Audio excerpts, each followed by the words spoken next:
parameters. The main parameters we will discuss are the layer height, printing temperature and bed temperature, infill density and infill pattern. So layer height means, as we are printing the part in layer by layer method, so the strength of the part will depend on the how much layer height you are giving. And printing temperature and bed temperature both are material dependent. So if you are using some PLA material or ABS material or PETG material, so depending on the material, the manufacturer will set some temperature at which the plastic can be melted and can be deposited on the build platform. So for example, PLA can melt at roughly 200 to 220 degrees centigrade. Similarly, material like ABS can melt at 240 degrees centigrade. And PETG, that is the polyethylene terephthalate with glycol blend, that one will melt at 250 to 260 degrees centigrade. So we have to set the printing temperature or the head temperature. And we will use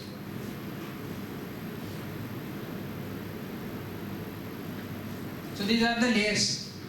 So individual part will be having some layer height. So you can go with the smallest layer height of about 0.1 mm to as high as 0.8 mm. So that is dependent on the nozzle diameter. So when you are printing with some printing head, it will have some nozzle diameter. So let's say you are using a 0.4 mm nozzle diameter. It means you cannot use a higher layer height than the nozzle diameter. So there the limit will be 0.4 mm. If you are using a larger diameter nozzle, you can simultaneously increase the layer height. So when the part strength is coming into picture, if you are using a small layer height, the bonding will be better, but disadvantage is that for printing the same part, it needs a lot of time. So here we are trading off between part strength, surface finish and the time taken for printing that object. So if the strength and the time is not the criteria, then we can go for larger printing layer height. But if we need higher surface finish, we will go for the smallest possible layer height. Here the FDM, the limitation is that we cannot go below the 0.1 mm of layer height. So that is the least. So if you are going for other technologies like stereolithography or any selective laser sintering, other printing methods, then you can go further below the 0.1 mm. But for fused deposition molding, the smallest layer height is the 0.1 mm.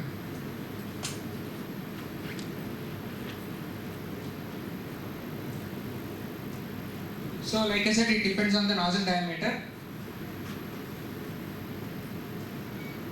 Second parameter is the wall thickness. So when you are slicing into each individual layers, the outer perimeter, that one we call it as a wall. So these two we call it as a walls, and inside one we call it as a infill density. So that walls will have certain thickness, we can vary it, but it should not be greater than the layer height or the nozzle diameter. So if the nozzle diameter is 0.4, whatever the print head is printing, that thickness will also be same.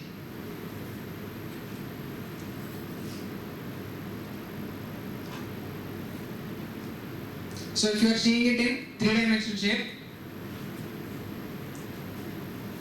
so this one is the first layer, this one is the top layer, and inside each layer, the outer perimeters are covered with the wall or the shell.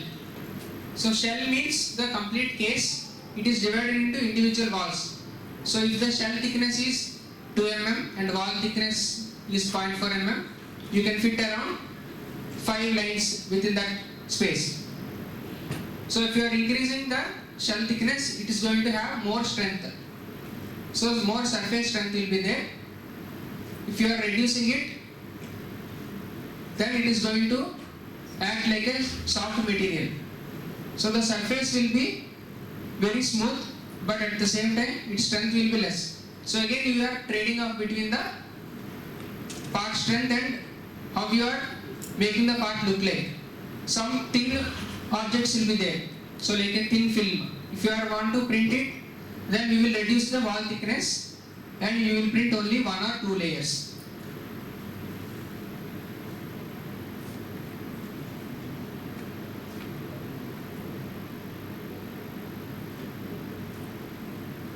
So shell thickness is dependent on the wall thickness.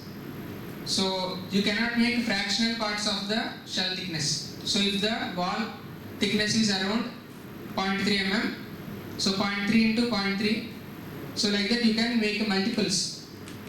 So if it is 3 times, then you will get a 0.9 mm of thickness of the shell. Next one is the printing temperature. So it is again material dependent and also machine dependent. So for PLA, the optimal temperature is the 210 degrees centigrade, but we can experiment it with the printing temperature to see if you are able to get better properties or not. So if the printing temperature is more, the bonding will be better, but there is a chance of getting the printing defects. Printing defects means if the plastic filament is melting more, it is not going to form perfect shape. The outer perimeters may have certain blobs. So to avoid that blobs, we need to reduce the temperature. But if you reduce the temperature beyond certain limit, the printing may not take place, or the filament may get jammed in between the printing extrusion. So you need to make it optimal. So either you can use the machine recommended value, or you can experiment by changing 3 degrees, 4 degrees. So on the manufacturer it is specified as 210 degrees. You can experiment it between 205 to 215, like that. So for ABS, like I said, it is around 240 degrees centigrade. All these parameters will be set in the slicing software. That practical hands-on demo we will be having in the afternoon session. And for the PETG, it is around 245 degrees centigrade. So out of these 3 materials, the most strongest material is the ABS material, second one is the PETG material, and lastly the least strength is the PLA material. So strength means roughly it is around 60 megapascals.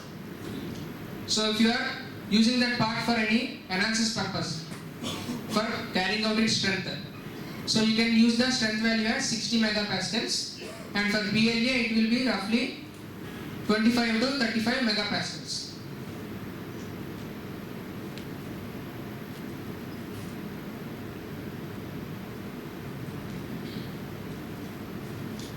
So next parameter is the bed temperature. Bed temperature means, so the build plate which we are using in the printer, it is capable of heating the first layer. So the initial layers whatever are being printed will be heated with the help of the thermostat and that heating coil. So due to the temperature the layers will stick properly. So if the bed temperature is not sufficient enough, you can see the part might get warped at the bottom. So some of the warpage might occur in the bottommost layers of the printing part. To avoid that, there are 2 methods. One is by increasing the bed temperature, another is by using the proper glue and proper slurry for it. So mainly for ABS, it is better to use the adhesive because it is more prone for warpage, but for PLA material, just by setting the bed temperature, that is sufficient.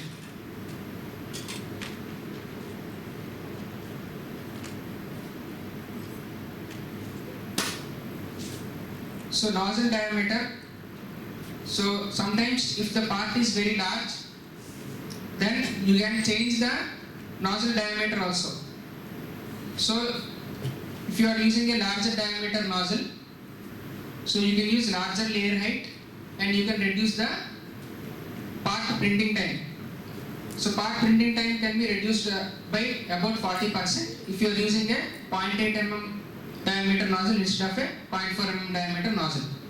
So you can see here, this is what is known as the nozzle diameter. So from that, strands of plastic are deposited layer by layer.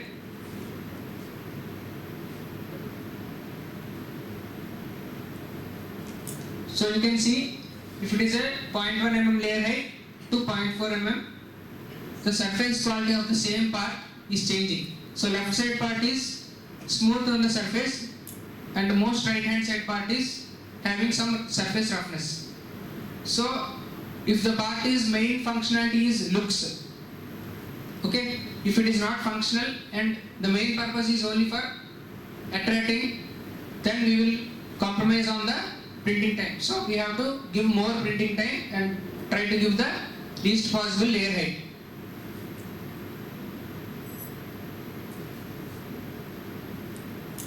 So next one is the infill density. Infill density means inside that particular part we can change how much material is deposited. So by default it will be 100% infill. So you can fill the complete cavity or the complete part with the plastic. But if you want to reduce the weight of the part, or if you want to save some material, then you can reduce the infill density.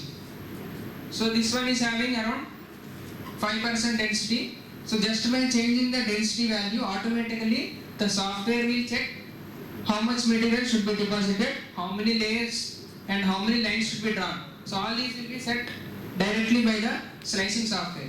So no need to draw these individual lines like this, okay? That is set by the software. So if it is 0.5%, if it is 5%, then you can see lot of empty spaces are there. And if it is 20%, you can see 80% empty space is there. And if it is 100%, there will be no space and completely filled with the plastic material. So obviously this is also related to strength. More infill density will give the maximum possible strength, but some applications where you need lightweight parts, you can reduce the infill density at that particular location. So some latest slicing softwares are coming where we can simulate the strength of the part and selectively change the layer density or the infill density. So where the part strength is more, there we will put the higher density of the material, and where the part is having less stresses. So if the part is experiencing less force, at that locations we can change and reduce the infill density so that we can save some material and achieve the lightweight.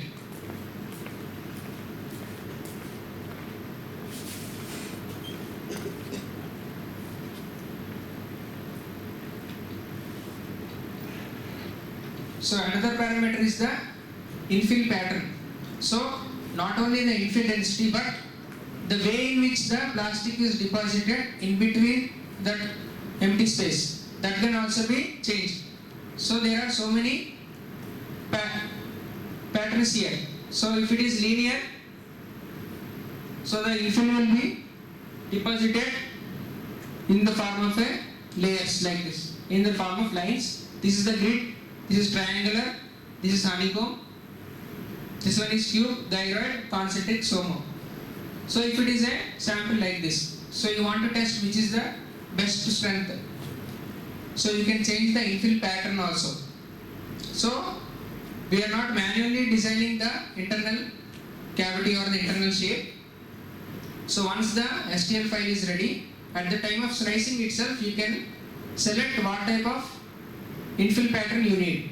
So you can change that infill pattern, and accordingly it will deposit the material, and it will also change how many lines should be printed. So we are not directly controlling how many hexagons or how many honeycombs are needed. It is automatically set by the software once you are selecting the honeycomb structure.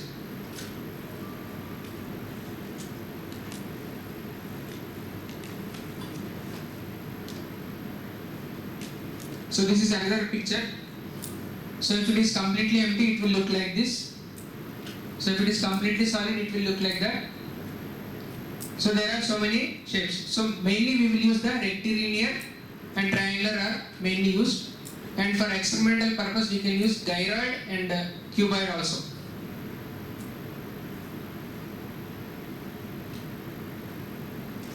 And this is not a direct printing parameter, but if the part geometry is complex or if it is having overhangs, then we need some support material. So you can see if the part is in L shape and you want to print it like this, so whenever there is some overhang, so overhang means there is no support, and due to the gravity there is a chance that these layers can deform downwards. To avoid that deformation due to that gravity, we need to give some support. So that support we will enable at the time of slicing. So if you are enabling the support, the slicing software itself will create some pillar-like structures like this, which are shown in the yellow color. So they are going to create the support for the any overhang. So overhang means if it is greater than 45 degrees of angle. So if you are able to print an object like this, without the support it is going to print. But if it is beyond 45 degrees angle, it needs the support from the bottom plate. So after printing you can remove that supports, that is the advantage. So there will be some gap between them. So these two will have some gap between them. So roughly around 0.2 to 0.3 mm of gap will be there. Due to that gap, they are not permanently sticking to that printing surface. Once the printing is carried out, you can remove the supports carefully by using the tools.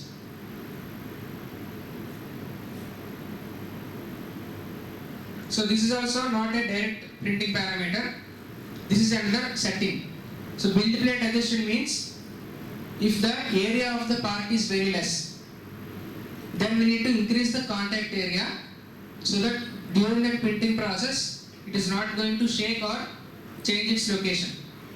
So similarly, if you are printing something on the paper, if the paper is not firm enough, okay, the print quality will change. Similarly, the part which has to be printed has to firmly stick to the build plate to avoid the printing defect.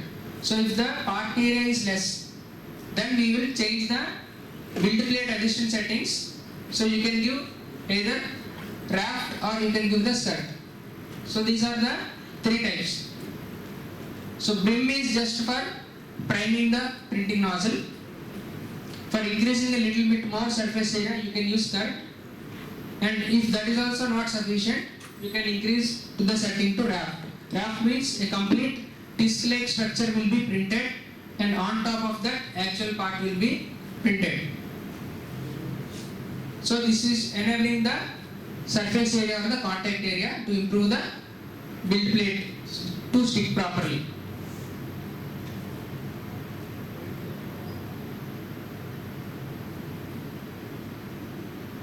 So these parameters are changed depending on the type of the machine and the type of the material. So sometimes if there is any problem is occurring during the printing process, we need to check some technical guides or technical manuals.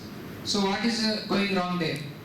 So sometimes even though you are giving the proper printing temperature, proper bed temperature, and making sure that the design is proper, even though sometimes the printing may not take place due to either the nozzle is not getting heated properly or the filament is able to absorb some moisture. So due to some other changes, the part might not come as required. So you need to go some trial and error method to get the final part. So this is why there is a lot of demand for this type of skill. So design is one aspect, making sure that you are able to print the exact geometry to the required specifications, that is two parts.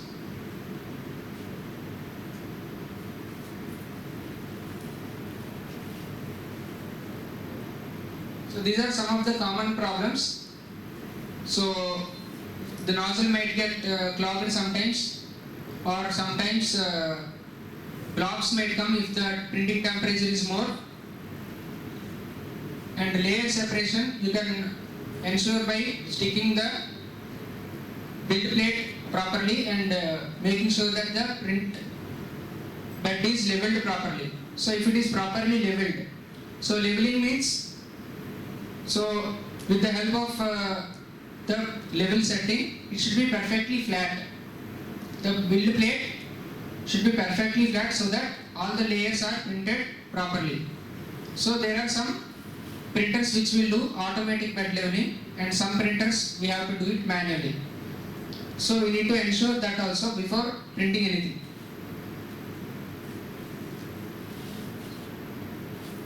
So this is how the printing nozzle looks like. So you can eliminate the nozzle clogging by roughly removing that nozzle and checking if there is anything blocked. Sometimes if you are leaving the printer for a long time, so that problem might come. So actually this is the job of whoever is operating that machine, but whoever is involved in 3D printing should also have this idea, because it is one of some of the common problems which we need to take care. So if you leave the printer for more time without using, some problems like if the filament is left out inside that machine, so it can raise its temperature or lower its temperature, due to which nozzle might get clogged. So it is easily rectifiable. By removing the nozzle, you can clean it. So another one is moisture.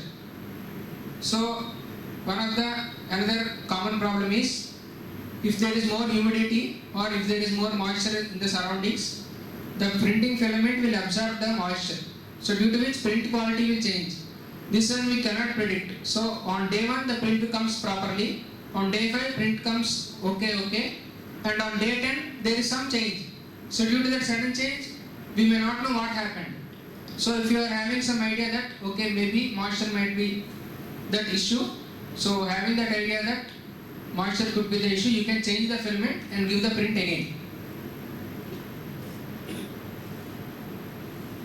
And these are some of the visual defects, so which you can identify.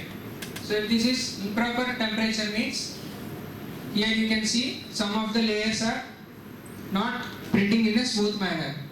So the excess material is getting outside.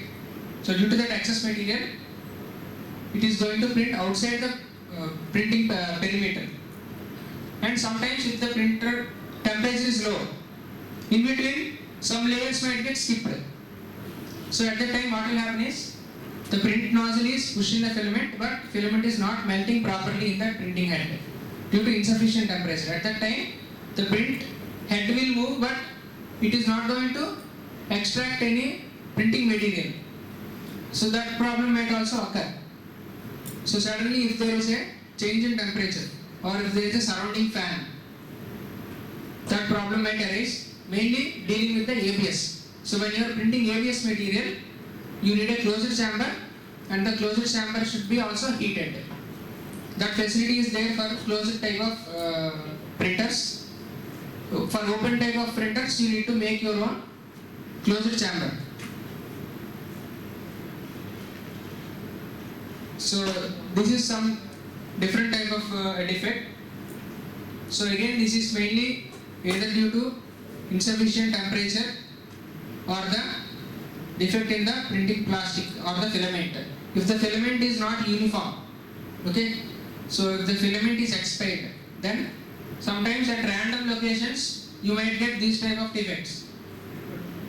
So it could be some 16-hour to 20-hour long print, and after printing, if you are able to see the defects, so it is a wastage of time and material. So you need to do some testing beforehand so that you can avoid such defects at later point of time during the printing.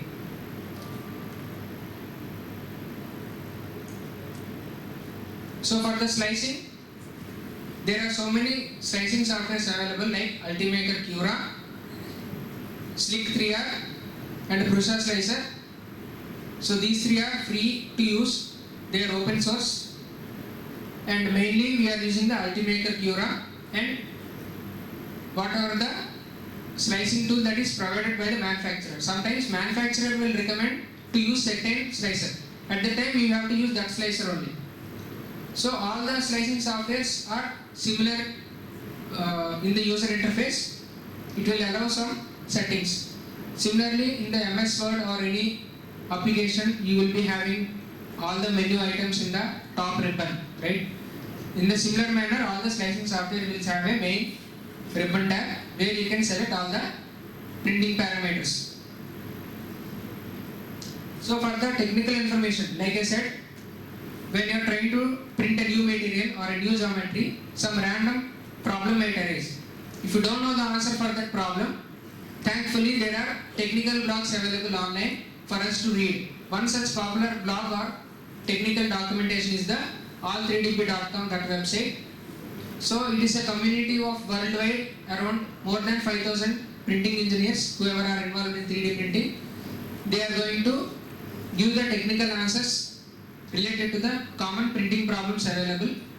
So if you type that question there, somebody might have answered that question, so you can resolve it.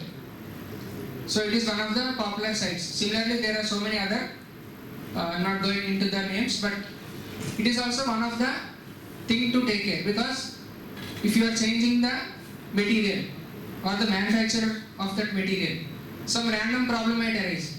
So at that time, as per theory you have done well, but there could be some common issues that might have arisen, so which will be resolved by the technical people who are able to share their knowledge online through the writing the blogs.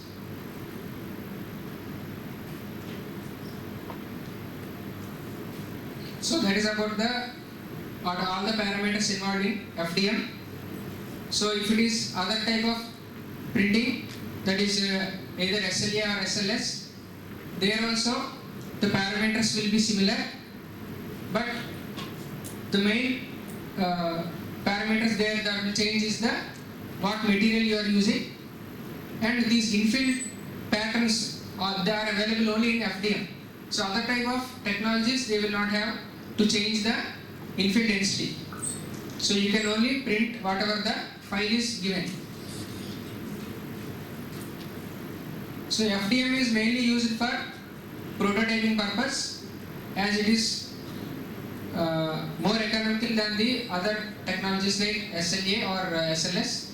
But for industrial grade parts, once you have created the final design and once you are satisfied with the final outcome, generally in the industries they are using either metal printing or polymer printing by using the laser technology, that is selective laser sintering or direct metal laser sintering.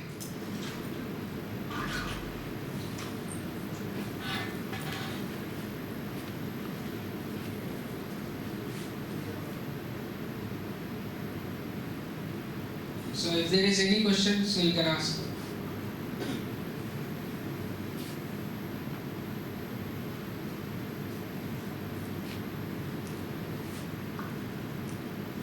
Thank you, Nikhil sir, for giving wonderful information to the participants on 3D printing and effects of various parameters. So, and the common problems which is related to 3D printing. So, thank you for your knowledge sharing. Now, I request participants to have snacks outside. After that, we have another session. Okay. So, thank you. Take 10-15 minutes for snacks, and again please join to the next session. Thank you. Thank you, Nikhil sir.